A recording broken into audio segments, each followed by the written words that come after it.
it. Like, these are real people and real children who have had to flee their homes.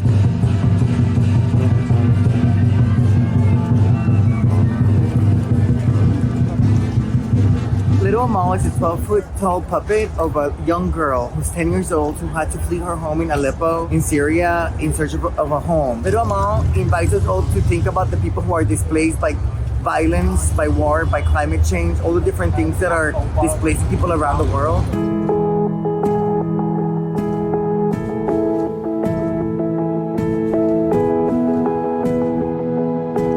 Actually housed Ukrainian refugees in France for about 2 months. So it's something that's really important to our family, especially in the era of Trump and a lot of the rhetoric that's thrown out there as far as immigrants and people who need to come to a safe place out of desperation. It's important for others of us to stand up and say, no, that's not how we feel, to make it known to people who need a safe refuge that they have a place to stay, and not only as far as systems and politics are concerned, but literally homes that they can come to and find refuge and find family. And find food and beds to sleep in.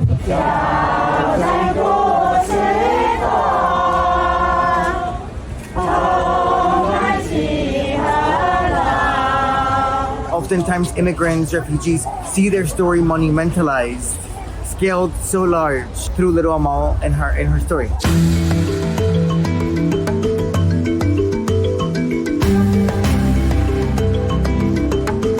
This neighborhood in particular has a history of languages: Yiddish, Spanish, Japanese, Chinese, all these kinds of folks who came together in the Lower East Side in Chinatown. All of these communities were getting to live together and experience each other, and all of our laundry hung in the streets. And so the image comes back from the early 1900s. We wanted to honor that history and remind people what the history of this place is.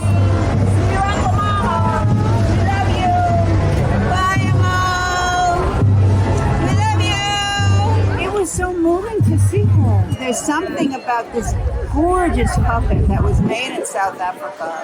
It's beautiful and it has so much poignancy and feeling to it. And it was so beautiful to see her like reading the messages. It's about the plight of refugees and of children. We encourage everyone to keep learning about locally what's happening in their communities, who's coming in. Here in New York City, we have people coming in from the border in Texas, and we're having to relocate all those folks and find resources to take care of them. Little Amal reminds us to take care of each other, to welcome each other, to make space for each other, so that we can truly make a difference in other people's lives, a place to be their best selves.